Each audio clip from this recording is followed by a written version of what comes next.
Hello everyone, Philip Beere from Thai Casino Insider and the No Line podcast, and I'm seated here with John Raczka from Autumn Light Entertainment. He's the principal there. John, nice to see you. Nice to meet you. And we're seated here in Bangkok at the Thai Entertainment Summit. Basically, we're talking about the new Thai casino that's on its way. Fingers crossed.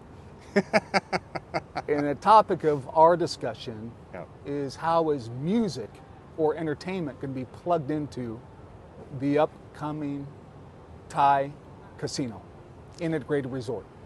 Yeah, so I think, it's really an amazing market to be doing entertainment development, efforts, because this is the only country in the world I know that actually has a commercial term coined as a fun economy, right? So fun, culturally, for Thais, is a legitimate component of their well-being and of their decision-making, even on whether or not they take a particular job, right? So Yeah. fun is like at the In the heart. spine, right? It's in the soul. Yes, exactly. And you see it when you're in the street. Correct. And when you see people interact.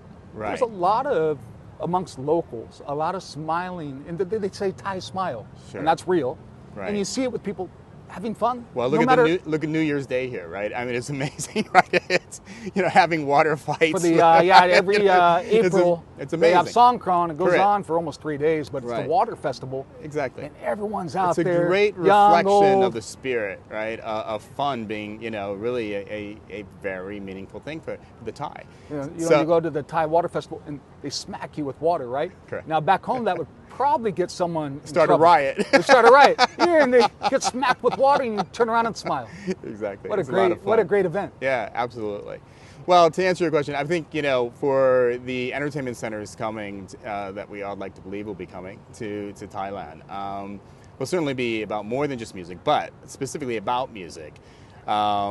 The diversity of entertainment genres consumption here is also quite impressive. If you look at Q1 coming up in 25, you've got, big K-pop artists like 17, performing at a 50,000 seat venue. You've got Cantopop, Eason Chan, coming. And then you've got the Western artists. You got Maroon 5, you got Green Day, it's just, it's really impressive on the diversity of music that Thai extend their discretionary dollars to go see, perform. You bring up discretionary dollars. Yeah. I'm always shocked. I make Thailand home base, Right. where there is an event, a big music event, and the prices are expensive. Yes, The salaries in Thailand are not necessarily high, correct. and the venues are packed. Right. And that's similar to Manila, actually, right? I mean, U2, was very expensive, for example, in Manila, and it was a 50,000 seat venue there that they built, So, it's similar to that. But even more impressively here, I couldn't believe it that in 2019 and 2020, Thai actually was within the top 10 countries for household expenditure against entertainment, right? It's Top 10 in the world. Correct, right? And with 2,400 roughly per household, right? Average. Now that was one year they were in there, but still, it was impressive that Thailand was in there, and the only Asian country within the top 10, I might add, right? So they overextend, if you will, their limited discretionary dollars towards entertainment. So you said number one in Asia, Right. ahead of Japan, ahead of China. That's right. And if you look at even last year, well, the good news is that, or the bad and the good news, like I said, Thailand ranked in the top 10 countries, right, in 2019, 2020. And 21, obviously, they finally had to bow down to the COVID effects, right, in terms of entertainment abilities. And therefore, it got cut to half. The good news is that this year, 2024, household expenditures for all categories, including entertainment, is expected to reach and exceed 2019 numbers, right? So with that in mind, it's back on its legs, right?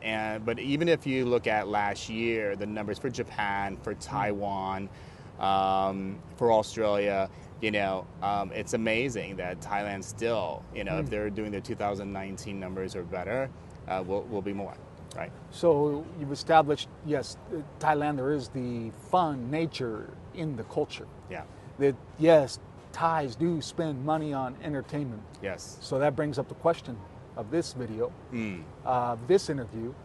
Where does music fit into the new Thai casino? Right. Well, if you're meaning about venues, for performance venues, whether it's an arena or a stadium or a multi-purpose entertainment center, it might not mean that. If you look in Bangkok in particular, it's not that they're lacking in performance venues, right? You've got venues at 5,000 capacity level, 12,000, which Live Nation manages, 20,000, 50,000, right? And you have in 2026 a new 16,000 seat venue that AEG will be managing. So it's not like there's a void of entertainment venues of different sizes in the market. So would you want to come in and take on Live Nation and AEG in that sweet spot, 12 to 16? Probably not.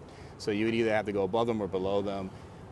And both of those scenarios, have its own challenges. So, that may or may not be the right thing you'd want to make part of your entertainment ecosystem if you did a property in Bangkok. You might want to do a smaller venue if you're in Phuket or Pattaya, but then again, you don't have the density of population and you're really relying on the tourists, which makes it challenging. How important is it to have an arena attached, you've worked with Mohegan, attached to the casino? Right. So for Mohegan, it was a opportunistic move for them because they're, believe it or not, in South Korea, there was no Western grade arena in the entire country. You had Billie Eilish and performers of her caliber, right? Lady Gaga, performing in baseball stadiums and old regurgitated gymnasium venues from the Olympics years ago, right, where the acoustics are not, great. So that was an opportunity for Mohegan to address, right?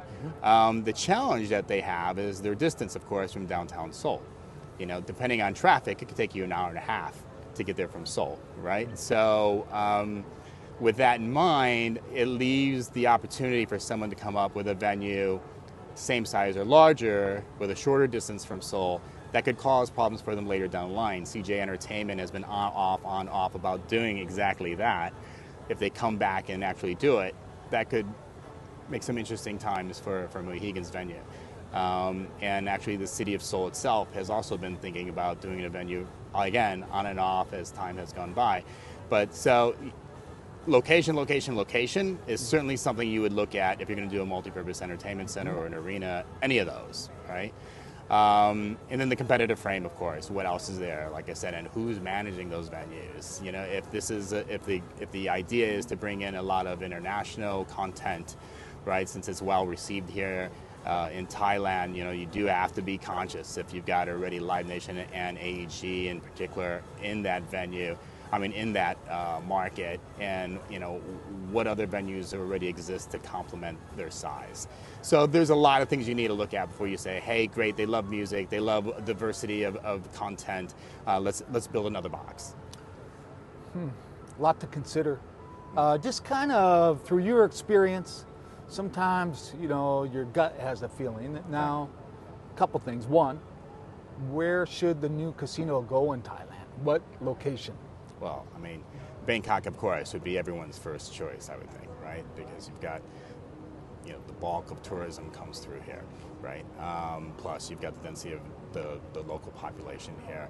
And as in any country, that is still developing in many ways, that capital market, that kind of, has the maturation of travel, right? So you have more people that have traveled, they're more sophisticated in their entertainment consumption curves, what they're willing to spend, what they could afford to spend, right? And it's interesting, though, if you look at Live Nation, Q3 of this year, they had a 3% increase on a global level of incremental foot traffic, or not foot traffic, but ticket buying of shows, right, that they were managing. But what was interesting was that 3% increase was driven by the smaller venues. It wasn't the big stadiums that drove that 3% increase. And in fact, Live Nation's operations division is focusing right now more on the smaller venues with the decline on some of the stadiums, probably driven by the price increases of these larger acts, right? You can still fill those venues, but that doesn't mean that the consumer could go to see as many of them as they did before.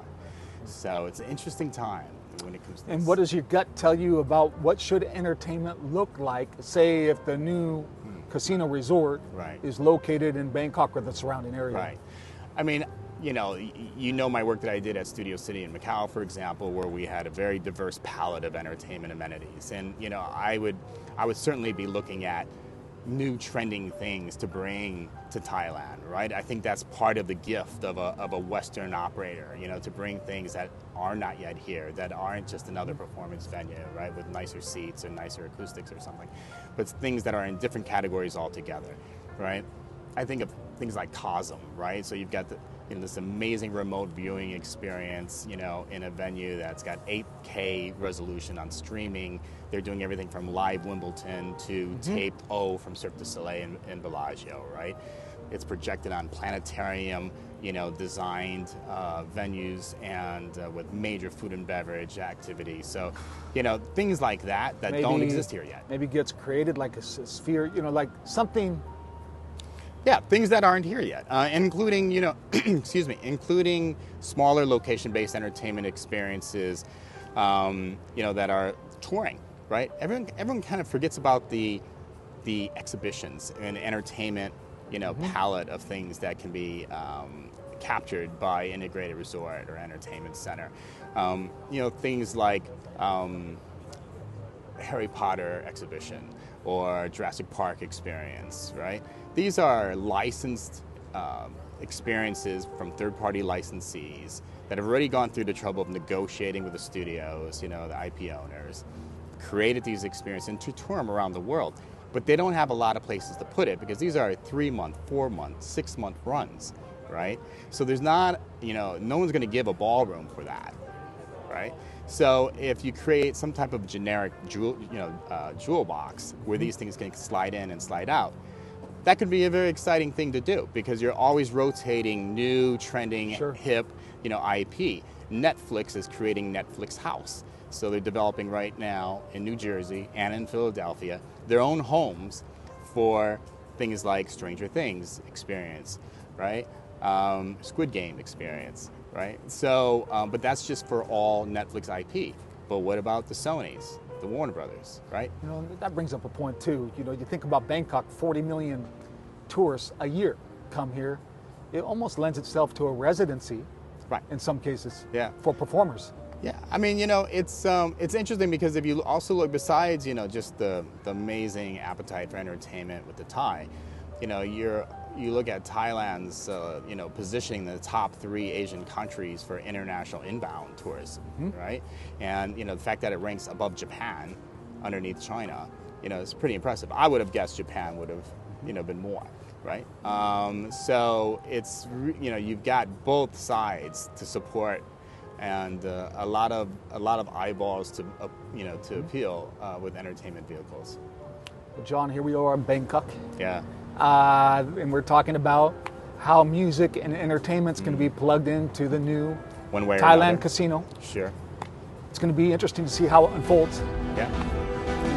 Until then, right. we say farewell to everyone. Thank you. You're welcome.